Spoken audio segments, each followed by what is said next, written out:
agora nós vamos iniciar nossa entrevista com José Américo dos Reis Félix, ou apenas Subtenente Américo. Ele é carioca, nascido no bairro de Botafogo em 1977.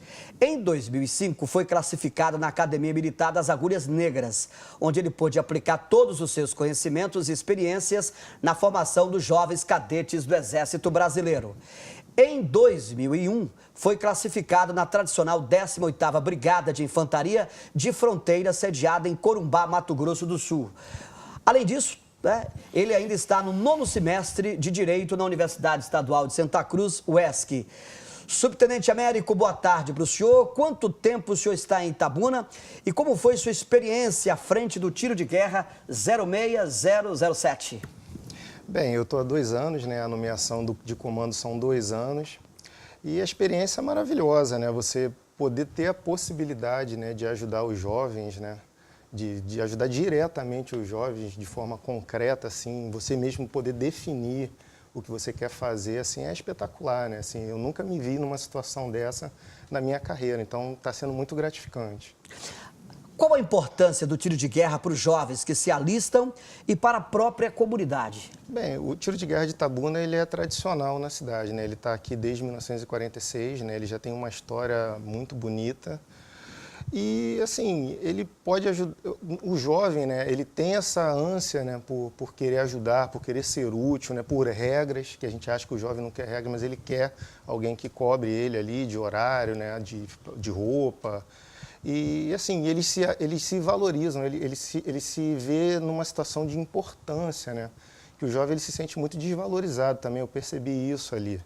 Então, se você pega o jovem, se você ajuda esse jovem, se você ouve esse jovem, se você diz, ó, você é importante, esse jovem ele vai corresponder à sociedade. Então, pô, o tiro de guerra nisso é importante. E sem falar também da experiência, né, de que o tiro de guerra, ele na região, ele é único, né? Outra instituição militar está longe de Itabuna. Então, é a experiência que o itabunense tem de ter, né, passar pelo militarismo, né? E, assim, eu vejo o tiro de guerra de Itabuna como um patrimônio, realmente, de Itabuna, que não pode nunca ser perdido. Vamos falar de legado, né? Qual o legado que o senhor deixará para a história do tiro de guerra de Itabuna? Bom, assim, quando eu assumi o tiro de guerra de Itabuna, a nossa situação ela era muito precária, né? Estava muito ruim o tiro de guerra. Eu acho que o legado, né, assim, respondendo exatamente o que você me perguntou, é de devolver o tiro de guerra de Itabuna muito melhor do que como eu peguei. Porque, ó, quando eu cheguei lá, o telhado estava muito ruim, estava caindo, nós reformamos o telhado. A sala de instrução nossa era aquele vermelhão, que é a mistura de pó xadrez com cimento, o chão, desde 1946, que é do mesmo jeito. Nós colocamos piso cerâmico. O teto não tinha forro. Nós, nesse momento, estamos colocando forro lá, estamos terminando forro. Nós tínhamos somente um computador. Hoje em dia, nós temos 3 computadores de última geração, temos impressora laser. E tudo isso que eu estou te falando, nós temos um muro, era aberto os fundos do tiro de guerra. O nosso esgoto não era saneado, hoje está saneado. Então, tudo isso foi feito e sem gasto de R$1 de dinheiro público. Então, tudo com doação através dos itabunenses, que ajudam muito a gente lá. E vale salientar, eu cheguei até a entrevistar na época aqui o comandante Quirino, né? Sim. Era o comandante do tiro de guerra Itabuna, e que sofreu um atentado. Jogaram uma vez uma bomba, Sim. né? E que não tinha muros. Sim, não tinha, e jogaram e aberto. Deixaram os atiradores assustados na época. Teve até uma intervenção da polícia. Eu entrevistei o Quirino aqui na época sobre esse atentado, que o tiro de guerra... A gente poderia dizer que foi um atentado mesmo? Tentaram invadir mesmo o tiro de guerra naquela época? Eu acho que atentaram contra o Estado, né? Ali foi uma ofensa ao Estado. Acho que queriam só mandar um recado para ele, assustá-lo, né? Mas invadir eu acredito que não, porque como era aberto, então seria muito simples, né? Então, nós fizemos esse muro. Hoje em dia, não entra no tiro de guerra. Se entrar, a gente tem condição de plotar a pessoa lá dentro. Então, a nossa situação de segurança está muito melhor. Está muito melhor do que da época do Quirino. Vale salientar que esse fato que a gente está narrando aqui aconteceu em 2014, né? E a prefeitura, na época, participou também, né, para tentar resolver e amenizar a situação. Agora, vamos falar da sua partida, né? Sim. Lamentável, que acontece já a partir do ano que vem. O senhor deixa Itabuna para morar em Caxias do Sul, no estado do Rio Grande do Sul. Qual o motivo da sua partida? Faz parte da vida do militar? Faz parte. Assim, Itabuna foi, eu acho que, a 9ª ou 10ª cidade que eu já passei, né, que nós passamos, a minha família.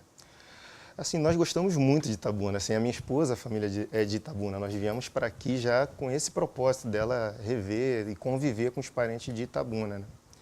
E, assim, eu gostaria de ter ficado mais, né? Mas o Exército, as nomeações de comando do Exército são de 2 anos, podendo ser prorrogada por mais um. Mas o Exército achou por bem me movimentar, né, oxigenar, botar outra pessoa nova chegando aqui. E eu estou indo para Caxias do Sul devido às minhas qualificações militares, né? Eu tenho vários cursos no Exército, mas um deles é o Artilharia de Costa Antiaérea, e lá é um quartel de artilharia antiaérea, né? Então, eu estou indo voltando para minhas origens, que é artilharia antiaérea. Mais na frente a gente vai falar dessas qualificações do senhor aqui. Sim. Mas em 1995, na Escola de Sargento das Armas em Minas Gerais, o senhor também ingressou. No ano seguinte, em 96, foi declarado o º sargento de arma de artilharia. Sim. Olha que negócio, hein? Quais eram as suas atribuições nessas instituições? Quais são na atualidade, né? O senhor está como comandante do tiro de guerra Itabuna, mas naquela época, as suas atribuições no tiro de guerra, o senhor era o quê? Um soldado na época? Eu passei para a escola de sargento muito novo, né? Então eu não cheguei a servir o Exército, né? Eu passei no concurso de sargento no ano que eu me alistei. E no ano seguinte, que seria o ano que eu iria servir, eu já estava na escola de sargento. E, assim, o sargento ele é forjado justamente para na tropa ele desenvolver muito bem as suas funções. São as mesmas hierarquias, desculpe, é soldado como na Polícia Militar, soldado, isso. E aí vai a graduação aos poucos. Isso, só que no meu caso, assim, eu não fui soldado nem cabo, entendeu? Eu fui direto a 3º sargento. O senhor fez concurso já direto? Isso, por causa do concurso. Aí eu já cheguei na tropa a 3º sargento, que era até engraçado, porque todo mundo no quartel era mais velho que eu. Eu tinha 18 anos e, assim, eu era responsável por jovens. Eu acho que no o primeiro pelotão que eu comandei, eu tinha 22 jovens, todos mais velhos que eu, né? Era um negócio meio sui generis, né? Bem engraçado.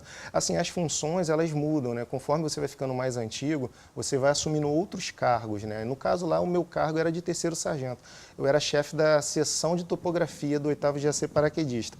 Aí depois, conforme você vai ficando mais antigo, aí você sai de uma função, vai para outra função, que é do teu cargo mais antigo. E dessa para outra, até você terminar a sua carreira. Você inicia como chefe de topografia? No meu caso, de todas as funções do 3º sargento, eu fui colocado nessa função. Eu poderia ser chefe de peça, tinha outras funções também, mas me colocaram nessa, de chefe da seção de topografia. Pois é, no decorrer dessa conversa a gente vai estar tratando de mais alguns assuntos ligados à vida. Agora, explica do comandante aqui, né? Agora, explica pra gente o seguinte, né? Estou vendo, inclusive, algumas, tá aqui o ST Américo, né? Tem ali companhia. Explica pra gente aí essas configurações aí, assim por dizer. O Exército, você faz cursos, né? Cada símbolo desse, ele representa alguma coisa.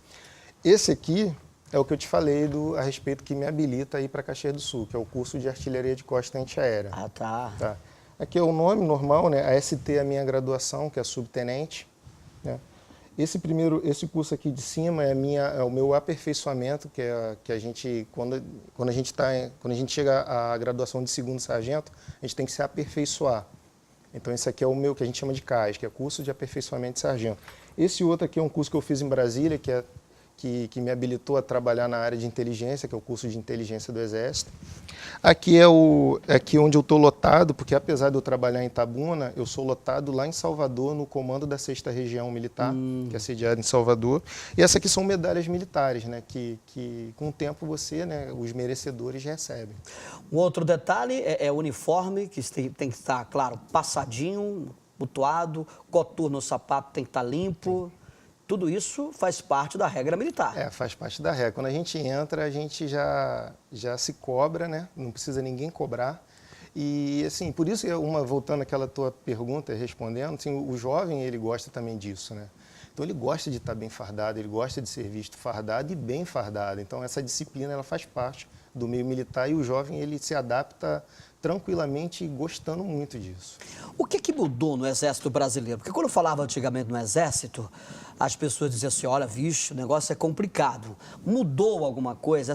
Porque entrevistar um comandante, como eu estou aqui conversando com o senhor agora, né, com a patente que o senhor tem, era quase que impossível. Hoje a gente já vê generais dando entrevista, falando do dia a dia do Exército. O que mudou nessa relação pública do Exército com o povo brasileiro, com a imprensa? O Exército ele se moderniza, né? Assim, a gente não deixa de esquecer a nossa história, mas a gente se moderniza, né? Então a gente se adapta às novas mídias, né? Aos novos meios de comunicação, e a gente tem que mostrar o que o Exército faz, porque a gente faz tanta coisa boa e às vezes a gente está ali fechado e ninguém fica sabendo. Entendeu? Então, acho que foi isso também, né? Tanto que se você entrar no site do Exército, a gente está nas redes sociais, a gente tem vídeos institucionais. Agora o WhatsApp, o comandante, ele está mandando mensagem direto, tanto para os comandados, que somos nós, como para qualquer cidadão, mensagens, tipo Dia das Crianças. O comandante fez uma mensagem Dia das Crianças e lançou no WhatsApp. Então a gente está se modernizando nesses aspectos, né? Mas sem esquecer a nossa história. Como é que o Exército trata também, comandante, a permanência de mulheres, né, na sua corporação? O Exército ele está bastante... Assim, a gente está até um pouco atrasado com relação às outras forças, né? Mas o Exército ele está caminhando muito no sentido delas assumirem toda e qualquer função de qualquer militar, independente se é homem ou mulher. Tanto que quando eu estava na AMAN, na Academia Militar das Agulhas Negras, a gente já estava preparado já há bastante tempo. Tipo, eu saí de lá em 2009, então a gente já estava há 5 anos atrás se preparando para recebê-las. E agora elas estão lá. Ou seja, porque antigamente as mulheres no Exército elas assumiam funções que a gente chama de quadros, serviços, que é médico, advogado, enfermeiro, eram essas as funções. E hoje não. Elas pegam no fuzil, elas fazem um curso básico paraquedista, fazem guerra na selva. Se tiver uma patrulha, elas jogam uma mochila nas costas, pegam o fuzil e comanda a sua patrulha, tendo homem, tendo mulher, sem distinção. Ela é a comandante, independente do sexo dela. Olha, esse ano, durante o período político, falou-se muito da questão da intervenção militar no Brasil. Inclusive, um general do Exército, né, foi bem enfático que aquele era o momento, esse era o momento da intervenção do Exército no Brasil. Como é que o senhor vê a fala de um superior do senhor, um general do Exército, declarar isso, que causou, inclusive, uma polêmica em todo o Brasil? Bem, a intervenção ela é constitucional, né? A que está acontecendo no Rio, ela foi decretada pelo presidente e sancionada pelo Congresso. Esse tipo de intervenção, que é constitucional, né, ela é válida, né, porque a situação no Rio de Janeiro, e eu digo de experiência, porque nasci lá, minha família está lá, hoje minha esposa e meus filhos já estão lá no Rio de Janeiro, a situação lá estava caótica, assim, a minha irmã, que é apaixonada pelo Rio de Janeiro, está indo embora para Portugal, porque não aguenta mais o Rio de Janeiro. Então estava uma coisa insustentável, assim, ninguém consegue mais ter tranquilidade no Rio de Janeiro. Então, alguma coisa tinha que ser feita. Eu acho que nesses casos, que o país realmente precisa muito, tendo ordem de autoridade competente, tendo fiscalização do Congresso, nesse caso, nada mais justo, porque a população do Rio de Janeiro não tem mais para onde correr, ela está sitiada. Você no Rio de Janeiro, você não consegue sair de noite com tranquilidade. Você já fica preocupado por onde você vai, você escuta um barulho que parece ser um tiro, que às vezes não é, às vezes é fogo, e todo mundo se joga no chão. Você vê um carro desviando numa rua, você acha que é assalto, você já desvia com o seu também na contramão por medo. Então tá uma coisa muito feia. Então, nesses casos, Tom, eu acho válido, muito válido. Tanto que eu trabalharia tranquilamente nessa intervenção sem questionar nada, porque eu concordo com o que está sendo feito da forma que está sendo feito, que é a ordem da autoridade competente, sancionado pelo Congresso, e a gente está lá trabalhando. Tanto que ela já está para vencer agora, né, mas o trabalho lá está sendo muito bem feito. O general que está lá é um general muito bom, e as pessoas que estão lá, né, o Exército ele botou bastante gente lá, além dos militares que são lotados no Rio de Janeiro, né, excedeu a quantidade de gente. O pessoal que está lá é um pessoal selecionado. Assim, nós tivemos uma experiência muito boa no Haiti, que deu uma bagagem muito grande, porque a nossa função não é segurança pública. Então é uma novidade para a gente teve que se preparar para isso. Então o pessoal se preparou, foi para o Haiti, pegou a experiência prática no Haiti, voltou e está aplicando no Rio de Janeiro. E a gente não vê, porque a imprensa ela fiscaliza. Então se a imprensa está apoiando, está mostrando tudo que está acontecendo e não está tendo nenhum senão, é porque o trabalho está sendo muito bem feito. Subtenente Américo, parece que isso não ficou muito claro para o povo brasileiro, principalmente para o povo, os moradores, o carioca, né? A intervenção do Exército no Rio, porque a violência perdura. O senhor acabou, inclusive, de dizer que tem membros da sua família deixando o Rio por conta da violência. O que parece que essa intervenção não resolveu muito da questão da segurança pública. A propósito, 2 soldados do Exército acabaram morrendo nesse confronto. O Exército não estaria preparado para essas questões de segurança pública? Assim, então, preparado nós estamos. Assim, nós nos preparamos, tanto que a gente tem uma brigada em Campinas, que é uma brigada só para isso, né, que a gente chama de garantia da lei e da ordem.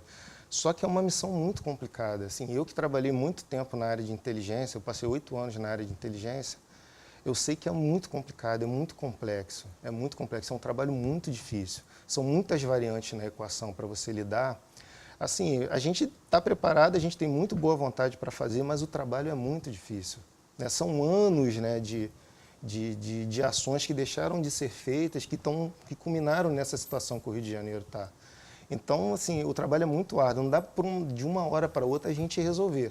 Mas a gente está lá trabalhando. Enquanto for necessário, a gente vai estar lá trabalhando. O meu entrevistado no Balanço Especial deste sábado é o Subtenente Américo. Ele vai continuar com a gente aqui, porque o Balanço Especial